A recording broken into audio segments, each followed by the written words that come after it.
Kan ada yang namanya takjil, jadi makan takjil dulu lah baru makan yang berat-berat gitu ya Bu Eva. Sebaiknya kalau yang jangan yang manis. Takjil kan termasuk manis gitu Oh, ya. Kebanyakan lebih suka nasi gitu ya. iya. Artinya kalau belum makan nasi itu seperti kayak belum apa gitu ya. Padahal sebenarnya karbohidrat-karbohidrat lain itu juga sangat bagus. Contohnya misalnya diganti dengan ubi gitu ya. Kemudian ketika dia sudah misalnya terjadi apakah hipoglikemi atau hiperglikemi, dia nanti harus segera berbuka.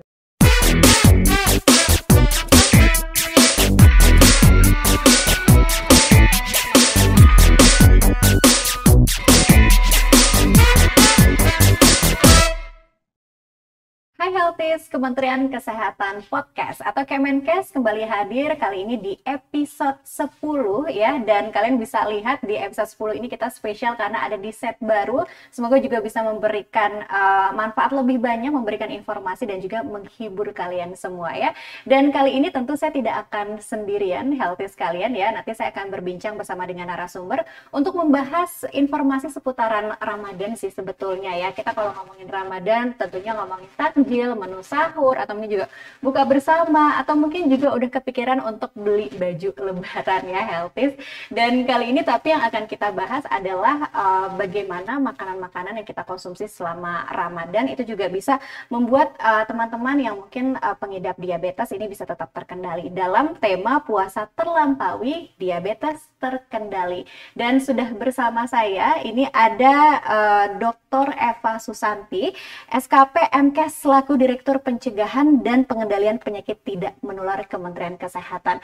Halo Ibu Eva. Halo, Assalamualaikum warahmatullahi wabarakatuh. Halo semua sobat Healthies dimanapun Anda berada. Terima kasih ya karena sudah hadir di sini dalam bahasan terkait dengan diabetes. Betul sekali. Ibu Eva sehat? Alhamdulillahirabbil alamin. Puasanya lancar Ibu? Alhamdulillah. Belum ada yang bocor kan ya Bu ya? Alhamdulillah belum. Belum ya. Semoga lancar sampai nanti Lebaran ya. Oke, baik. Dan mungkin untuk mempersingkat obrolan kita di kesempatan kali ini Bu Eva ngomongin masalah diabetes itu kan berarti berkenaan dengan gula darah seseorang. Di mana minimal orang dikatakan normal gula darahnya dan kapan orang dikatakan sudah masuk ke diabetes Bu Eva? Oke. Jadi kalau misalnya orang dikatakan normal, gula darahnya itu harus kurang dari 200, gula darah sewaktu ya, harus kurang dari 200 mg per dl. Jadi kalau lebih dari itu sudah dikatakan tidak normal.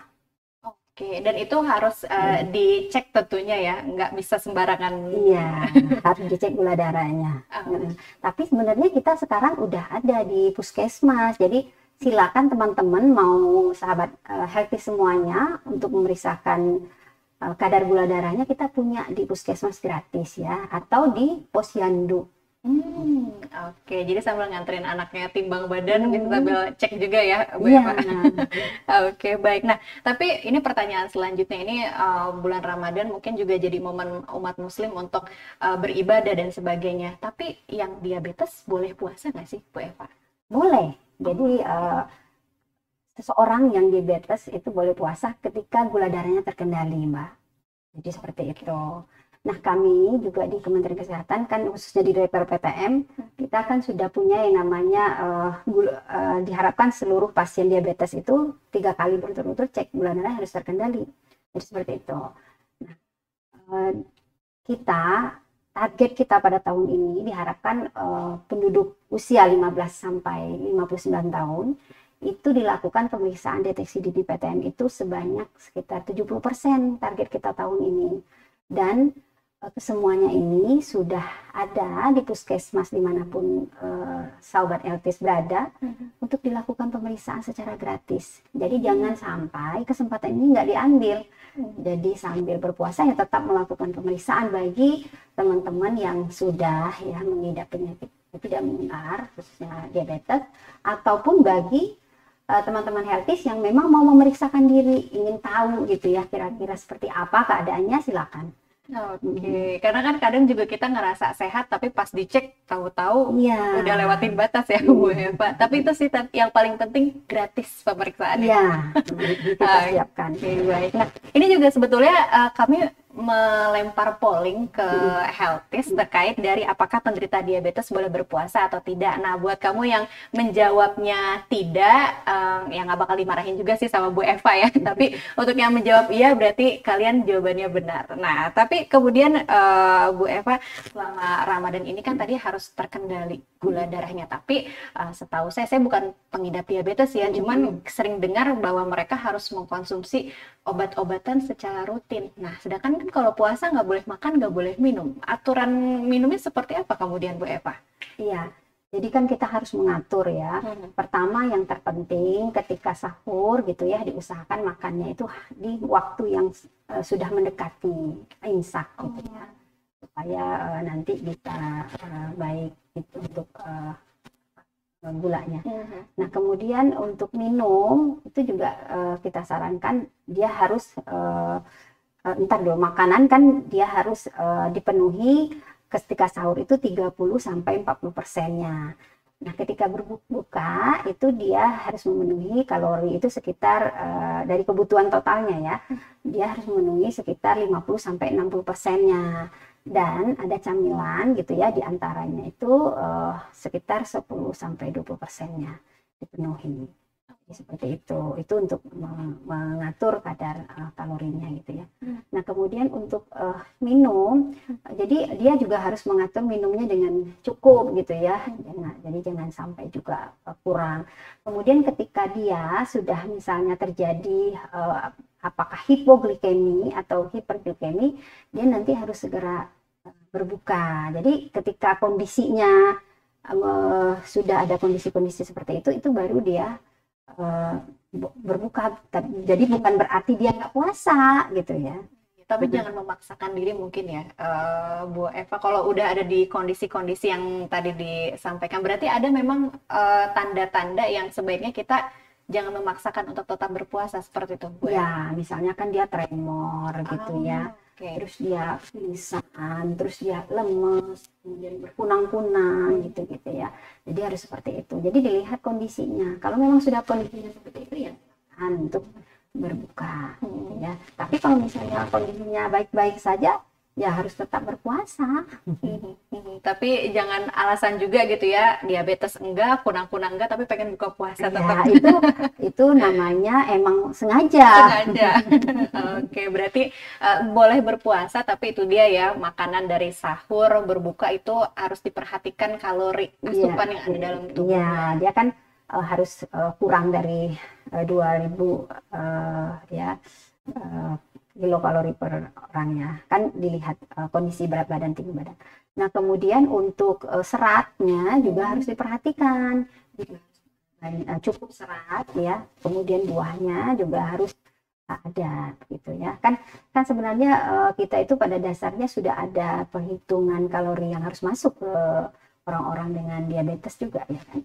Nah, jadi menyesuaikan dengan yang dietnya masing-masing. Nah, kemudian untuk yang tadi, untuk semua teman-teman Healthies yang lain juga harus memperhatikan kondisi makanan yang diasup juga. Termasuk tadi, jangan dia banyak makan yang kolak gitu ya, atau sirup ya, itu juga harus ya nggak diperbolehkan gitu ya. Kemudian makanan bersantan, itu juga nggak boleh. Jadi makanannya tetap harus makanan yang sehat. Gitu. Oke, walaupun kalau bulan Ramadan kan khasnya sama kolak-kolak sampai bersantan-santan, tapi sebaiknya tidak ya, Bu Eva. Sebaiknya mereka tidak. Kalau ya. Kurma? Kalau kurma sih bisa. Oke, walaupun mungkin harus tetap dibatasi. Ya, jadi jangan kurmanya sampai 1 kilo itu jangan. Bisa bagi-bagi keluarga yang lain. Boleh 1 kilo tapi dibagi-bagikan untuk. Oke, baik. Nah, itu seputar buka puasa. Kalau sahur sendiri, Bu Eva kadang kan, ya Bu Eva pasti paham lah kalau sahur bangun subuh-subuh, nggak sempet kan kalau masak segala macam. Kadang kita milih untuk bikin frozen food, atau mungkin ya makan yang dihangatkan dari yang semalam itu boleh nggak sih Bu Eva? Baiknya ya, kalau ditanya untuk boleh yang diabetes. Sebaiknya janganlah. Kalau bisa makanan tuh harus tetap sehat gitu ya. Yang apa namanya tuh, yang dihidangkan dalam bentuk yang segar itu tuh lebih baik.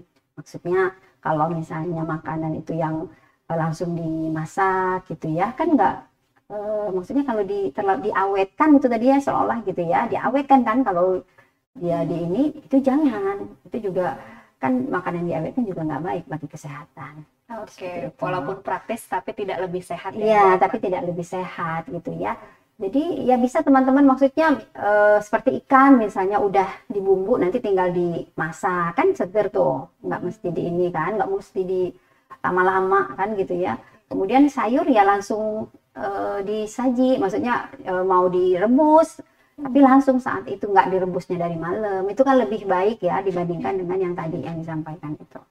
Jadi ya diusahakan memang lebih seger, Mbak. Oke, baik. Jadi buat yang masih punya frozen food di kulkasnya mungkin dihindari dulu ya untuk dikonsumsi. Ini kayaknya Bu Eva rajin masak nih kalau subuh-subuh ya. Ya, saya tuh kalau subuh-subuh kayaknya lebih, kalau makanan yang hangat ya, maksudnya yang langsung di ini kayaknya lebih bersemangat ya. Karena kan subuh itu selera makannya udah nggak ada. Betul. Ya kan? Kita masih ngantuk. Ya kan, tentu harus diberikan makanan yang seger gitu ya. Pasti akan mempengaruhi mood juga mood ya. juga. Oke, baik. Tapi nah ini pertanyaan selanjutnya seputaran sahur. Kadang juga kan kita bangun udah mepet-mepet, apalagi nanti kalau udah 10 hari terakhir puasa itu udah mulai males untuk sahur seperti itu. Kalau melewatkan sahur bagi penderita diabetes, apakah akan berpengaruh ke gula darahnya Bu Eva? Akhirnya mungkin lemas? Makanya sebenarnya begini, kalau misalnya ya seadanya nih melewati sahur gitu ya, kembali kepada masing-masing ya, kan kita kan sobat healthy ini kan banyak ya, misalnya orang DM itu kan berbeda-beda karakteristiknya, artinya ketika dia masih baik banget gitu ya, maksudnya dia melakukan diet ya, kemudian dia melakukan olahraga ya ringan, artinya dia memang benar-benar terkendali lah gitu ya, itu kan masih bisa. Tetapi tadi tetap dilihat ketika dia berpuasa, kalau kondisinya tadi terjadi hiper atau hipo itu yang kita usahakan dia berbuka. Tapi kalau nanti enggak masalah ya tetap aja. Atau satu kondisi dia memang enggak kuat gitu ya, itu sih boleh ya. Kalau misalnya dia memang merasa, ya itu tadi, kalau memang dia dua masalah itu terjadi, ya nggak usah puasa. Dan itu berbeda-beda orang gitu ya. Tapi kalau kita berharap semua pasien diabetes, karena itu memang cita-citanya kita juga, itu kan memang mereka harus terkendali, artinya kondisinya tetap bisa baik gitu. Oke, baik, tapi itu tadi ya kuncinya memang harus terkendali. Iya, harus terkendali. Tapi ya kalau bisa memang sahur tetap dilakukan dengan makanan yang sehat tadi ya, Bu Eva. Bu Eva tadi untuk menu berbuka lagi, tadi saya sempat belum menyampaikan ke Healthies, kita juga lempar polling ke netizen ya, ke Healthies sekalian. Makanan yang paling digemari saat berbuka puasa, itu kan ada pilihannya kurma, gorengan, minuman manis, air putih, dan juga makanan berat atau nasi, lauk pauk. Nah, tapi aturannya sendiri Bu Eva kalau untuk yang diabetes ya, berapa? Kalau kita buka puasa kan kadang minum air putih, makan kurma, dan mungkin cemilan-cemilan dulu gitu. Tapi kalau langsung makanan berat, misalnya nasi sama lauk, itu bakal langsung tinggi nggak sih gula darahnya, Bu Eva? Sebaiknya kan juga apa ya, melihat dulu kondisi orang itu, karena kita tidak bisa menyamaratakan gitu. Kadang-kadang kan ada orang dengan kebiasaan seperti itu ya, Mbak.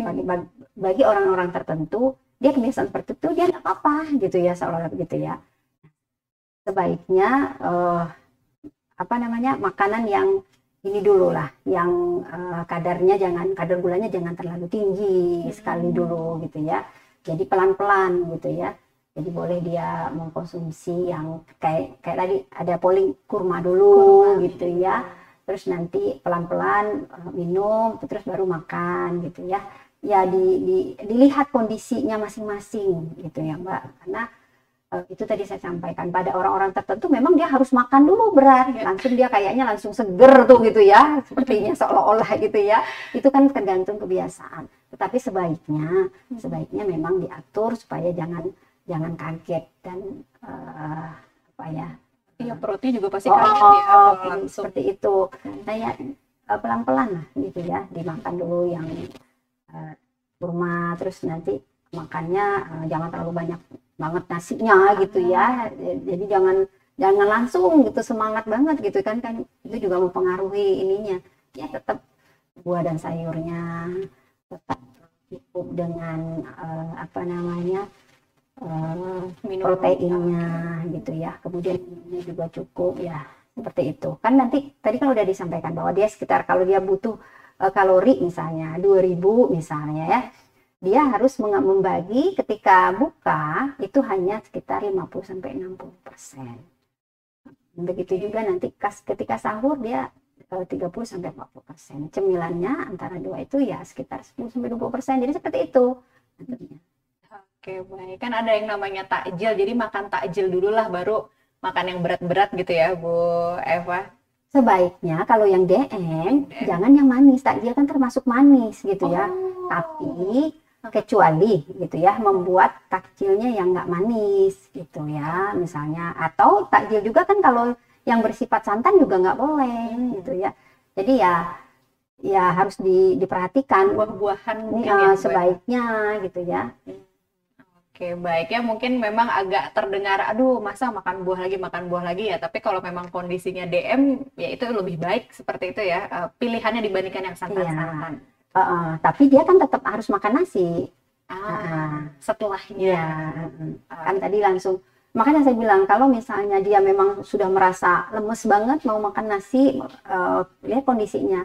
Ya misalnya gula darahnya turun banget tuh misalnya ya kan, pada kondisi gula darah turun ya dia mungkin bisa langsung memenuhi kebutuhan untuk meningkatkan gulanya, andai kata ya pada kasus-kasus tertentu kan ada yang gula darah bisa turun banget tuh misalnya ya. Nah itu juga harus dia boleh dia langsung diberikan supaya asupan gulanya juga cukup.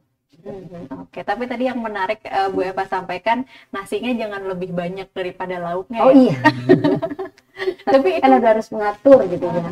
Itu kebiasaan orang Indonesia juga nggak sih Bu Eva? Iya, orang Indonesia itu kan kebanyakan lebih suka nasi gitu ya. Artinya kalau belum makan nasi itu seperti kayak belum apa gitu ya. Padahal sebenarnya karbohidrat lain itu juga sangat bagus. Contohnya misalnya diganti dengan ubi gitu ya, lebih bagus juga jagung ataupun kentang gitu ya, itu kan lebih sedikit kadar gulanya dibandingkan dengan nasi gitu ya.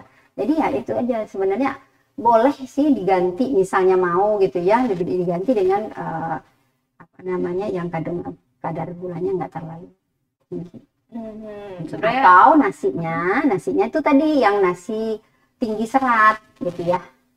Tapi ya kalau misalnya dia masih, misalnya kan pada orang-orang tertentu kayaknya kalau saya makan nasi yang tinggi serat yang kayak nasi itu ya, nasi merah itu kayaknya nggak ini gitu misal gitu ya, nggak selera ya, boleh makan nasi biasa tapi tetap dilihat porsi makannya itu jangan terlalu banyak sehingga kalorinya tuh terlalu tinggi. Itu aja yang perlu diperhatikan. Kalau misalnya makan nasinya tetap nasi putih tapi kalorinya udah kita takar nih, maksudnya kalau kita butuh kalorinya cuma sekian ya berarti harusnya cuma segitu, nggak boleh terlalu banyak kan. Misalnya kan nggak selera tuh, ada orang tertentu kan yang dia nggak selera sama nasi yang, karena kan nasi yang itu merah kan kayak kurang manis gitu ya. Kurang seratnya sih kerasa. Iya, seratnya kerasa tapi kurang creamy gitu ya. Kita kan udah biasa sesuatu yang rich gitu ya di dalam mulutnya, tapi itu tadi ya solusinya ya tetap boleh makan nasi putih tapi takarannya jangan berlebihan seperti itu ya.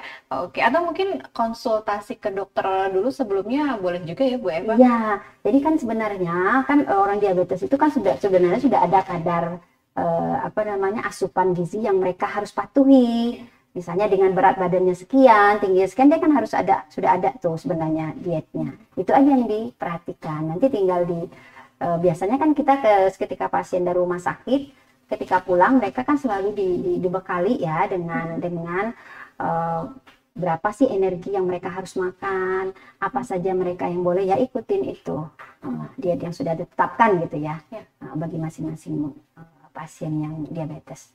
Oke, baik. Nah, kemudian kalau kita udah ngomongin makanan, tentunya juga harus diseimbangkan dengan aktivitas fisiknya, Bu Eva. Ini kita kalau yang nggak DM aja, aktivitas fisik suka mager ya, biasanya. Nah, tapi banyak yang bilang orang DM kalau beraktivitas fisik atau olahraga nanti gula darahnya malah langsung anjlok turun. Tapi sebetulnya boleh olahraga atau aktivitas fisik nggak sih, Bu Eva? Boleh. Orang diabetes harus tetap berolahraga ya. Tapi itu tadi saya sampaikan sekali lagi, lihat kondisinya. Nah, itu ada berbeda-beda ya. Nanti dia udah nggak kuat, tetap dipaksakan juga jangan. Jadi artinya ketika dia baik gitu ya kondisinya, dia tetap harus berolahraga karena itu penting olahraga itu. Jadi silakan tetap berolahraga, Mbak. Jangan nggak berolahraga. Oke, yang penting kitanya sudah terkendali ya, gula darahnya. Kan ketika gula darahnya terkendali kan dia masih cukup ya, energinya masih bagus gitu ya. Dan salah satunya juga olahraga itu juga membuat kondisi badannya juga semakin baik. Nah, jadi ada keuntungan sebaliknya ya dari yang olahraga yang sudah lakukan.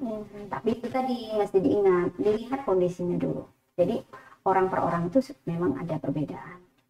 Oke, mungkin di si A olahraga tinju itu bisa, mungkin di yang B DM lain harus olahraga yang lain mungkin ya. Jadi harus disesuaikan kembali lagi ya. Oke, baik. Berarti tapi kalau misalnya untuk olahraga misalnya pas puasa atau mungkin harus berbuka dulu baiknya, Bu Eva? Bisa dia masih dalam keadaan puasa bisa ya. Kalau dia masih merasa ini. Terus nanti setelah dia berbuka juga bisa. Jadi juga bisa. Jadi terserah. Kadang-kadang kan orang juga aktivitasnya berbeda-beda ya. Ada kan dia dari pagi sampai sore itu dia sibuk sekali gitu ya. Nggak punya waktu. Jadi bisa dilakukan pada malam harinya. Gitu ya. Kemudian kalau misalnya dia mau juga bisa dilakukan pada saat dia berpuasa, tapi tetap melihat kondisinya. Jadi jangan nggak mentang-mentang dia diabetes dia nggak mau bergerak sama sekali ya, nanti yang ada jadi Oke, jangan sampai makin mager gitu ya. Tapi tetap dilihat kondisi-kondisi tadi ya, ketika nanti dia sudah kayak rasa berkunang-kunang, mau pingsan, itu yang di stop gitu ya. Oke, mungkin kalau dari saya kalau mau olahraga deket-deket buka kali ya, Bu Eva. Jadi ketika memang udah kerasa capek, beduk datang bisa langsung seperti itu ya. Nah, kalau tadi kita udah ngobrol-ngobrol tentang buka puasa, terus juga sahur ya, Bu Eva, sampai dengan aktivitas fisik. Tapi kemudian yang akan dipikirkan adalah momen Lebaran, Bu Eva. Itu kan makanannya enak-enak banget ya. Tadi ada ketupat sayur, opor, terus juga sambal goreng ati dan sebagainya. Nah, aturan untuk teman-teman pengidap DM seperti apa? Iya, untuk teman-teman pengidap DM juga harus tetap memperhatikan dietnya. Jadi walaupun makanan yang dihidangkan itu menggugah selera harus tetap ditahan. Jadi energinya sesuai dengan yang sudah ditetapkan, misalnya dia 1.200 atau sampai 2.000 ya kalorinya, ya tetap dia tadi seperti tadi dia tetap harus hanya sampai situ. Nah kemudian kalau misalnya minumannya juga sama, kadar minumnya juga diinikan ya. Kalau sudah lebaran sih boleh ya. Maksudnya jangan minum minuman yang kayak bersoda, apalagi berkafein gitu ya. Itu kan juga nggak baik untuk kesehatan orang-orang yang mengidap diabetes. Jadi diperhatikan kadar asupan gizinya ya. Usahakan makanan yang memang rendah gula ya. Seperti misalnya kacang-kacangan gitu ya, sayur, buah dan lain sebagainya. Kemudian juga kadar airnya ya, bisa dia harus 30 sampai 50 per kilogram berat badan. Kemudian juga dia tidak boleh mengkonsumsi makanan yang minuman yang terlalu manis seperti yang tadi, kemudian juga yang bersantan dikurangi. Jadi kalau mau ya diusahakan nggak pakai santan. Jadi opor tetap opor tapi santannya nggak ya minggunya. Oke. Atau mau sedikit boleh gitu ya, tapi diharapkan jangan Nyicip-nyicip aja kali ya, ya Bu Eva. gitu sih, tapi tetap tadi diatur gizinya itu nggak boleh lebih dari 1.000, misalnya dia berapa tadi, apakah 1.200 atau 2.000, nggak boleh lebih dari situ. Dihitung protein, kemudian karbohidratnya, buah dan sayurnya harus maksimal ya, misalnya 2.000 kalori ya itu. Jadi tinggal dihitung aja, hitung-hitungannya yang Oke, ya walaupun mungkin tidak bisa kayak orang sehat juga bebas, iya. sebetulnya harus hati-hati ya Bu Eva. Iya, orang sehat juga harus hati-hati, juga harus sudah melakukan, kan kita ada namanya isi piringku ya. Jadi isi piringku itu membagi piring makan ya, baik juga yang teman-teman healthy yang juga sehat juga harus menjaga kondisinya. Jadi di mana isi piringku itu membagi ya. Jadi dibagi pertama setengahnya itu buah dan sayur. Ya. Bayangin ya kalau misalnya itu jadi setengah buah dan sayur. Terus yang sisa setengahnya itu dibagi dua lagi. Setengahnya itu karbohidratnya, nasinya setengahnya itu protein. Jadi gitu aja caranya, biar gampang gitu ya, bisa diingat oleh seluruh teman-teman. Oke, jadi sebetulnya mau yang diabetes mau yang sehat tetap harus dijaga Iya, sebetulnya. jangan lupa ya untuk teman-teman healthies juga, kan kita ada yang namanya cerdik tuh. Nah, tadi termasuk yang kita mengatakan dari depan itu, cerdik C-nya itu cek kesehatan secara berkala gitu ya. Jadi kalau yang sudah mengidap diabetes, dia harus kontrol gula darahnya boleh setiap bulan ya, atau 3 bulan sekali. Ya, tergantung dia kondisinya. Kalau dia udah punya sendiri ya silakan ya, misalnya ada di rumah. Nah, kemudian C tadi cek kesehatan secara berkala. E-nya itu enyahkan asap rokok gitu ya, karena ini juga di bulan puasa harus enyahkan asap rokok. Kemudian R-nya rajin olahraga. Jadi olahraga itu kalau yang sehat minimal 30 menit setiap hari. Nah, kemudian D-nya dietlah yang seimbang. Itu tadi, kalau udah ada diet, takaran dietnya ikuti aja takaran diet yang sudah ditetapkan. Jadi bagi yang healthy, yang sobat sehat semuanya juga harus juga memikirkan ini berapa sih kalori yang saya harus masuk setiap hari. Kemudian tadi I-nya istirahat yang cukup. Jadi tidur juga harus cukup. Jadi jangan sampai nggak tidur-tidur, bergadang gitu ya. Nah, kemudian K-nya kelola stres dengan baik. Jadi nggak boleh stres ya dalam hidup ini, karena semuanya itu udah ada jawabannya ya. Tinggal waktu yang menentukan. Jadi tetap harus bahagia bulan puasa. Banyak-banyak beramal itu salah satu juga untuk bisa mendekatkan diri kepada Allah Subhanahu ya, Sang Pencipta. Itu juga mempengaruhi energi ya, mempengaruhi energi positif yang ada di dalam. Wah, luar biasa. Ini momen puasa juga jadi momen yang baik untuk kita mengingat ya, bahwa mengelola stres itu memang sangat baik. Jadi enjoy your life aja ya, Bu Eva. Oke, baik. Bu Eva, ini kita mungkin sudah di penghujung gitu ya. Tadi kita udah ngobrol-ngobrol banyak tentang diabetes ini. Mungkin ada pesan sehat atau mungkin closing statement yang ingin disampaikan?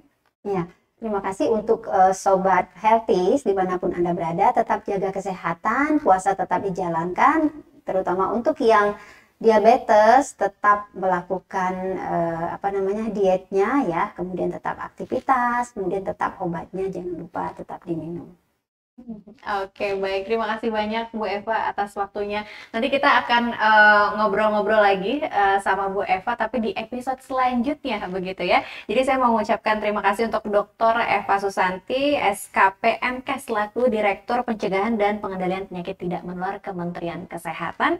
Tadi sudah berbincang terkait dari diabetes dan juga bulan puasa ini seperti apa dalam mengontrolnya, seperti itu ya.